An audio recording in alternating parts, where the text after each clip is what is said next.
괜찮습니까? 팔다리가 욱신거리지 않습니까?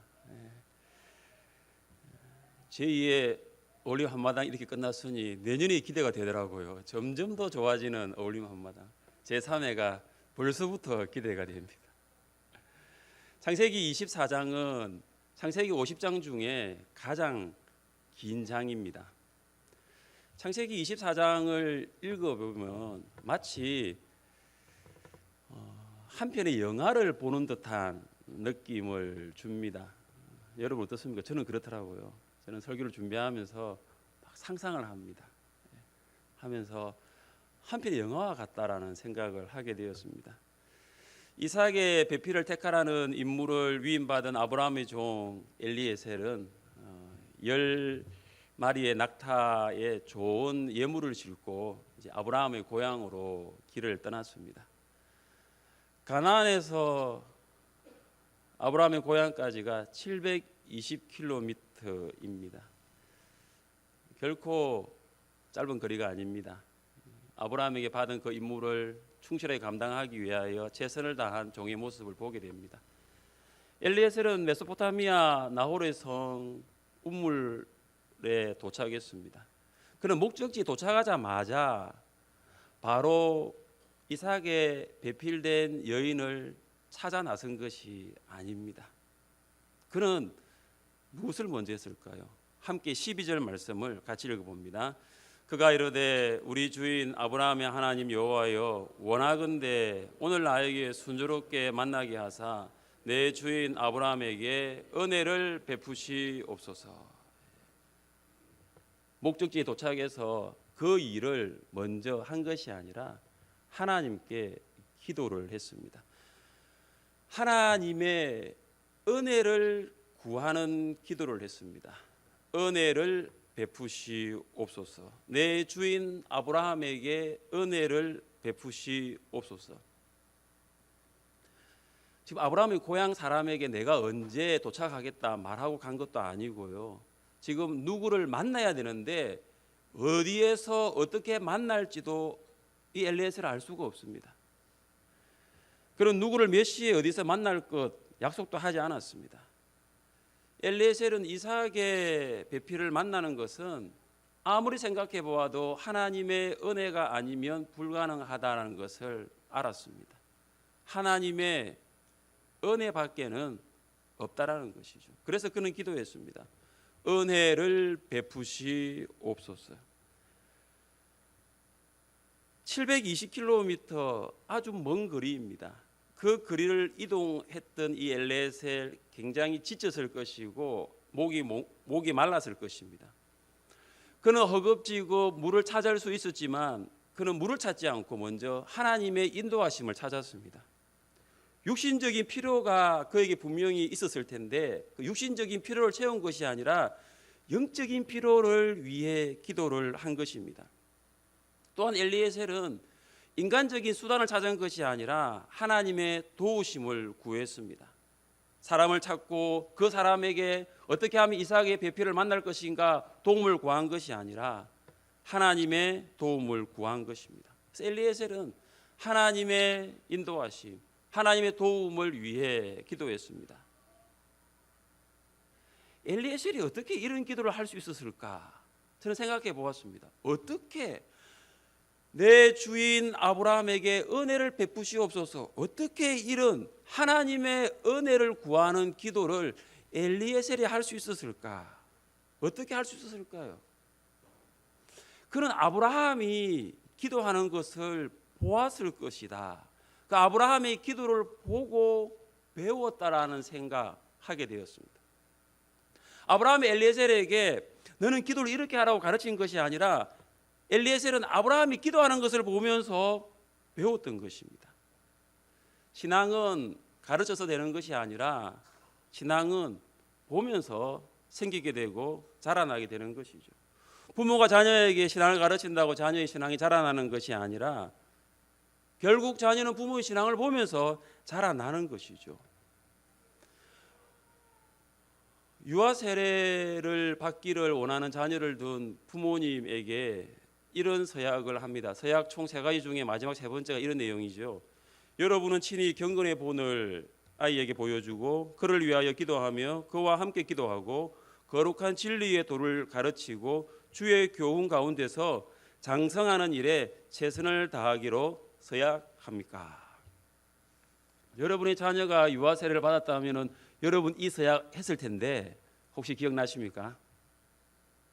경건의 본을 아이에게 보여주겠다라고 부모가 서약한 것이죠.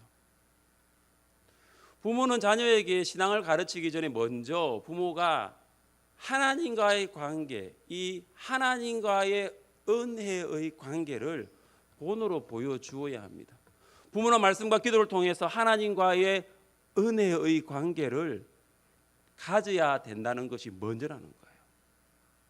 부모는 말씀과 기도를 통하여 은혜로 살아갑니다.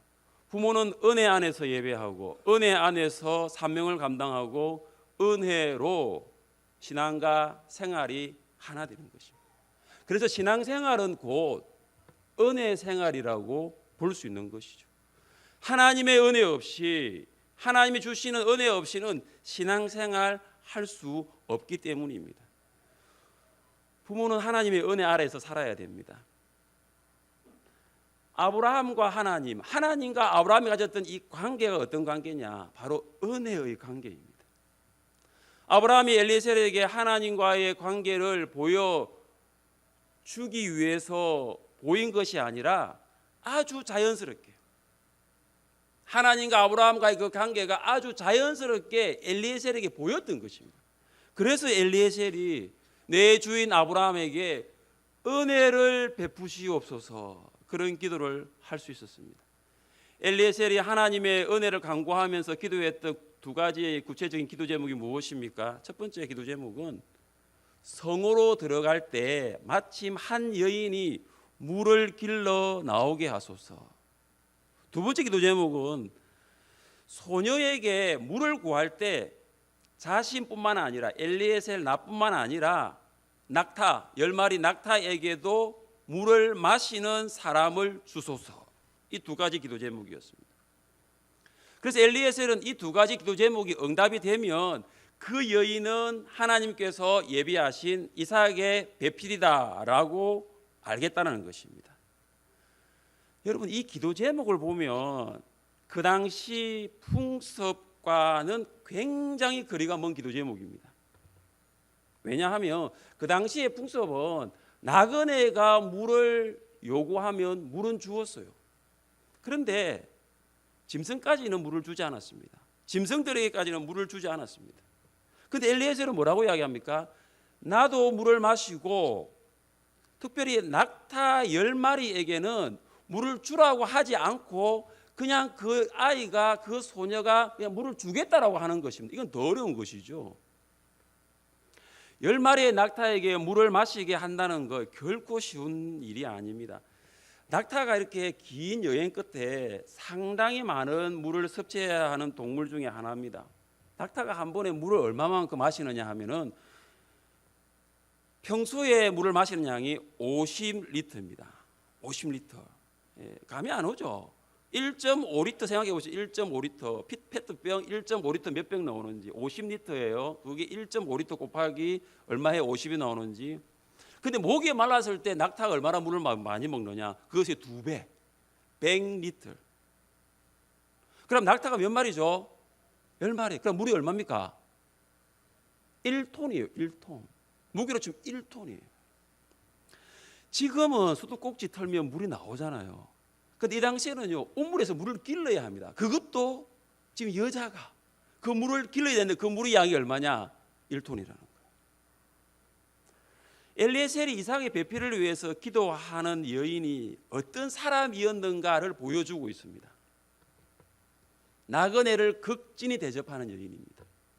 나아가 짐승까지도 그 짐승의 필요를 살피는 배려심이 있는 여인이었습니다. 엘리에셀은 이삭의 배필이 될 여인의 우선순위 1번이 뭐냐 하면 외모가 아닙니다. 외모가 아니라 마음이었습니다. 그는 이삭의 배필은 외적인 아름다움보다도 내적인 아름다움을 갖춘 여인이기를 원했습니다.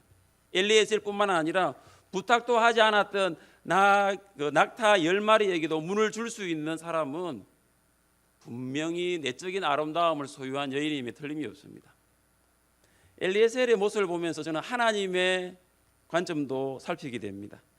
하나님께서 사무엘을 통하여 이스라엘의 왕을 선택하실 때에 외모를 보신 것이 아니라 중심을 보셨습니다. 사람은 외모를 보거니와 나 여호와는 중심을 보느니라. 엘리에셀이 기도한 여인은 내적인 아름다움을 소유한 여인, 다시 말해서 친절과 배려가 몸에 배인 여인이었습니다. 그는 하나님께 최선의 친절을 베푸는 여인을 만날 수 있기를 기도했습니다. 그런데 실제로는 낙타 10마리에게 그것도 기꺼이 물을 먹일 정도로 친절할 여인을 기대하는 것은 정말로 어렵습니다.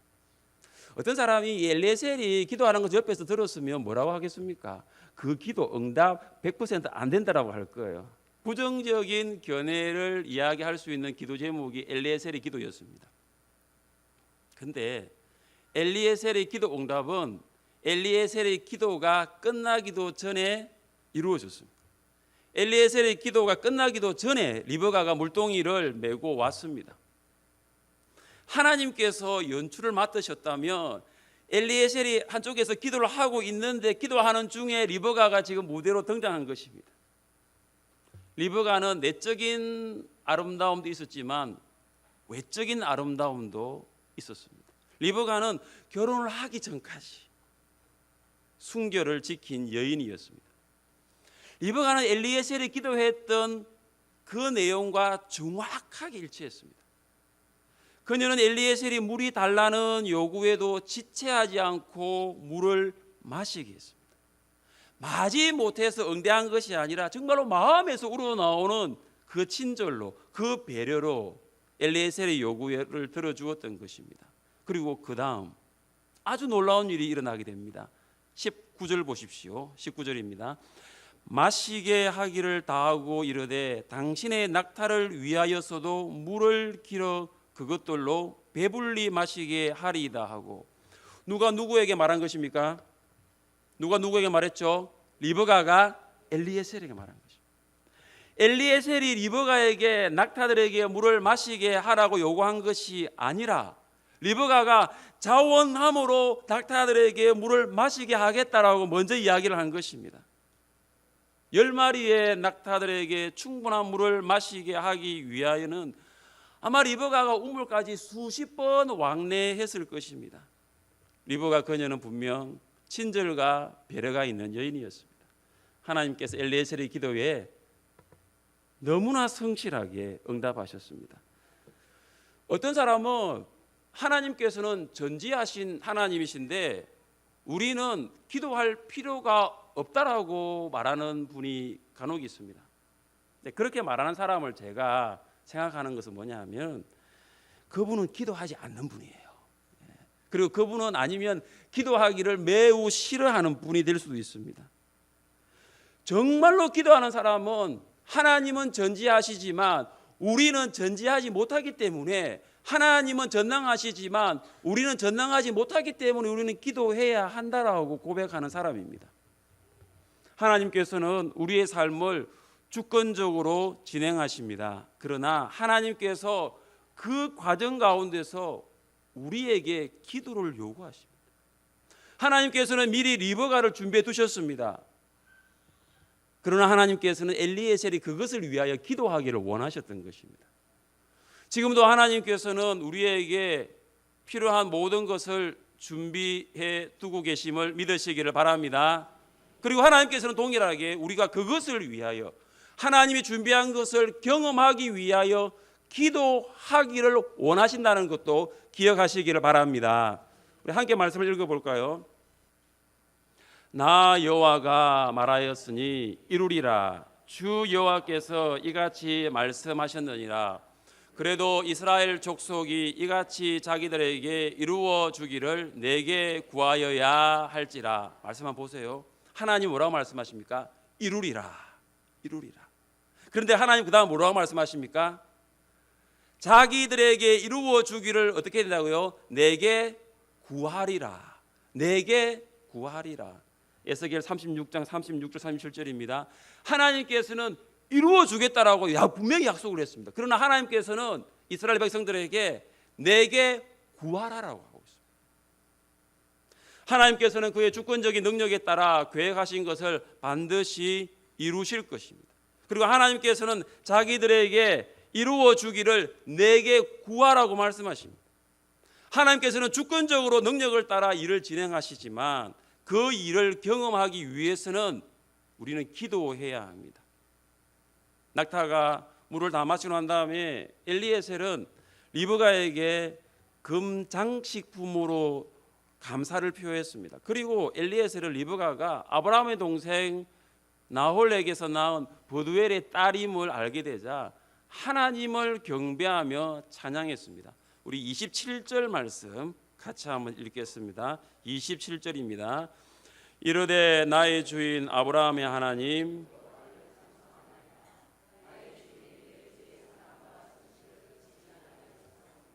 여호와께서 길에서 나를 인도하사 내 주인의 동생 집에 이르게 하셨나이다 하니라. 아멘. 엘리에셀이 하나님을 찬양하면서 무슨 고백을 하고 있습니까? 나의 주인 아브라함에게 사랑과 성실을 그치지 아니하셨나이다. 하나님께서 아브라함을 얼마나 사랑하셨는지 엘리에셀이 보았던 것입니다. 엘리에셀은 아브라함이 연약하여서 실수하고 넘어지는 것 보았습니다. 그럼에도 하나님께서 그 아브라함을 사랑으로 인도하시고 사랑으로 붙들어 주시고 사랑으로 함께 하신다는 것도 보았습니다.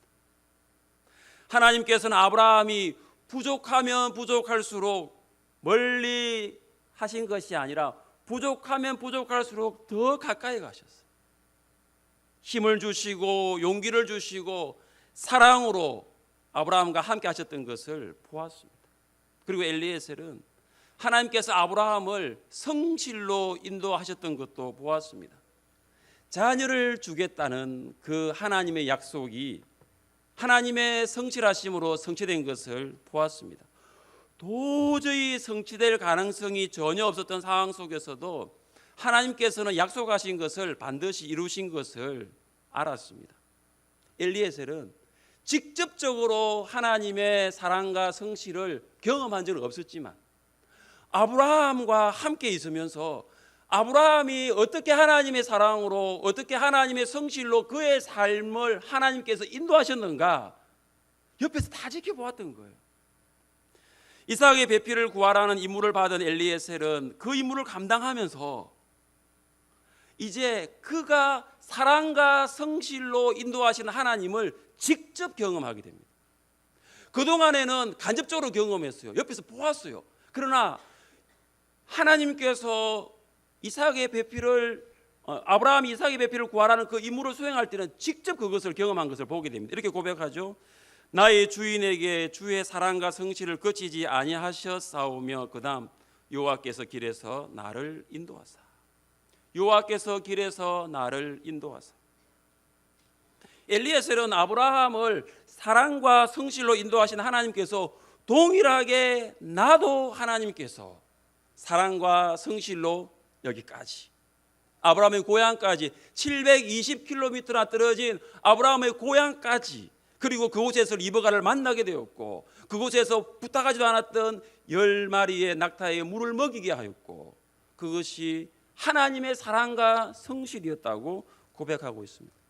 그는 매우 신속하고 정확하게 정말로 매우 정확하고 신속하게 하나님의 사랑과 성실로 그의 길을 인도하시는 것을 경험하면서 전율을 느꼈을 거예요. 여러분 그런 적 있습니까? 여러분이 기도했는데 하나님이 너무 빨리 응답하셔서 여러분이 기도했는데 하나님이 너무 정확하게 응답하셔서 몸에 전율을 느낀 적이 있습니까? 오늘 본문을 읽어보면 그렇게 나와요.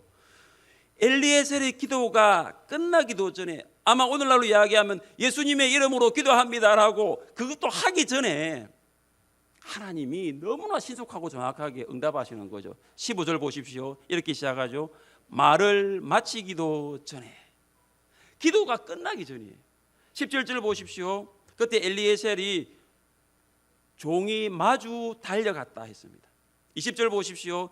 리브가가 급히 물동이에 물을 구유에 붓고 다시 기르려고 운물로 달려가서 모든 낙타를 위하여 깃는지라.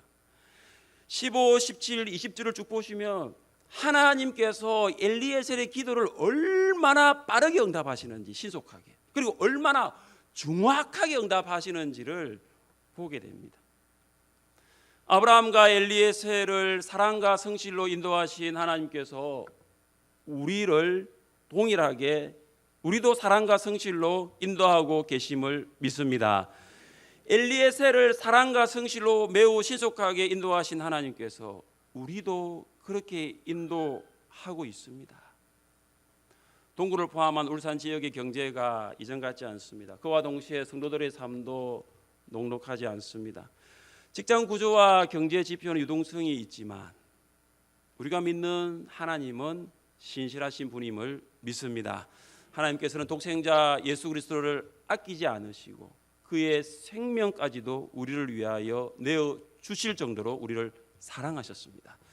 일상에서 여러 가지 역경과 어려움을 만나도 낭망하지 않을 수 있는 이유는 하나님 우리를 사랑하시기 때문입니다.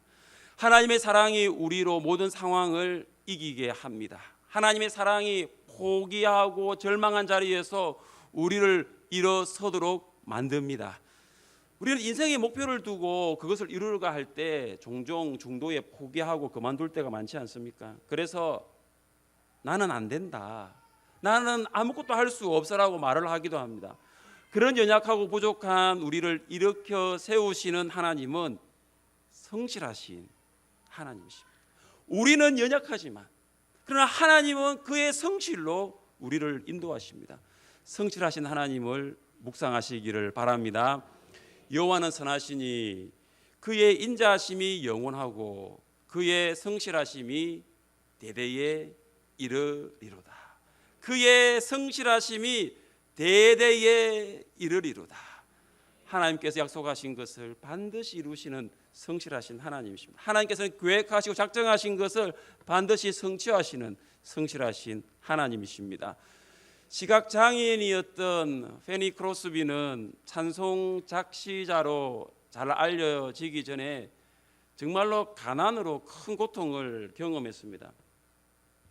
어느 날 단돈 5달러가 없는 거죠. 우리로 이야기하면 단돈 5,000원이 없는 겁니다. 5,000원이 없어가지고 중요한 일을 처리할 수 없게 되었을 때 페니 크로스비는 무릎을 꿇고 간절히 하나님께 기도했습니다. 주님 도와주세요. 주님 도와주세요. 그런데 기도가 끝나고 일어난 지 얼마가 되지 않아서 누군가가 초인종을 누르는 거예요. 나가보니 전혀 모르는 사람인데 이렇게 이야기를 합니다. 당신 혹시 페니 크로스비입니까? 라고 묻는 것이었습니다. 그렇다고 하자 찬송가를 작사한 당신이 여기에 산다는 이야기를 듣고 얼굴을 보고 싶어 왔습니다 라고 하면서 손에 오불을 지어주는 거예요. 이처럼 신속하고 정확한 하나님의 인도하심을 경험하고 이 페니 크로스비가 그 경험에 놀라면서 작사한 곡이 바로 찬송가 384장 나의 갈 길 다가도록. 찬송가 384장 2절에 보시면 나의 갈 길 다가도록 예수 인도하시니 어려운 일 당한 때도 족한 은혜 주시네. 나는 심히 고단하고 영혼 매우 가라나 나의 앞에 반석에서 샘물나게 하시네. 나의 앞에 반석에서 샘물나게 하시네. 아브라함과 엘리에셀의 간증이 바로 페니 크로스비의 이 고백이 아니었을까요? 그들이 걸어가는 길 결코 쉬운 길이 아니었습니다. 고향에서 가나안 땅으로, 아무도 살지 않는 그 가나안 땅에서 하나님의 약속을 믿고 살아왔던 아브라함의 삶, 그리고 아브라함이 그냥 임무를 주었는데 720km를 걸어와서 이삭의 배필을 구하는 그 엘리에셀의 삶 또한 결코 쉬운 길이 아니었다는 것을 우리가 알 수 있습니다. 그러나 그때마다 하나님께서 얼마나 신속하게, 얼마나 정확하게 사랑과 성실로 그들을 인도하셨는지는 우리를 성경을 통해서 보게 됩니다. 저는 올해 여러 가지 교회 행사들을 보면서 특별히 경로대학 효동한강 출발하는 날에 굉장히 날씨가 안 좋았어요. 배가 과연 출항할 수 있을까 그런 생각도 하게 되었고, 권사수련회 출발하는 날에도 날씨가 별로 안 좋았습니다. 과연 권사수련을 잘 마치고 올 수 있을까? 어제 올림 한마당 같은 경우는 보통 학교가 월요일은 저희 아이들도 교장 선생님께서 재량 휴업을 해버리셨더라고요. 월요일 아이들 학교를 안 갔습니다. 그러니까 이런 경우에는 뭐냐면은 약간 믿음이 없는 성도들이면은 주일, 월요일, 화요일 3일 연휴가 되는 거예요. 올림 한마당 안수 집사님들이 그렇게 준비를 몇 달 동안 수고했는데 성도님들이 안 오면 어떻게 할까? 근데 제가 그런 걸 지켜보면서 하나님께서 우리 교회를 그의 사랑과 성실로 인도하고 계시고 있다는 것을 보게 되었습니다. 하나님께서 우리 교회를 얼마나 사랑하고 계신지, 그리고 하나님께서 우리 교회를 향한 그 계획 하나하나가 하나님의 성실함으로 얼마나 신속하고 정확하게 이루어 나가고 계신지를 매일매일 경험하고 있습니다. 그래서 이번 주일도 기대가 되는 거죠. 정교인 출석주일, 우리 자녀들 또 우리 목원들이 함께 이 자리에 앉아서 하나님을 예배할 때에 하나님이 우리 교회를 사랑과 성실로 인도하고 계시는구나, 저는 그런 고백이 되어지는 거죠. 사랑하는 성도 여러분, 엘리에셀이 기도함으로 하나님의 사랑과 성실을 경험한 것처럼 동일하게 여러분도 기도함으로 하나님의 사랑과 성실을 날마다 경험하시기를 주님의 이름으로 축복합니다. 장팀 나오셔서 함께 찬양하겠습니다. 나의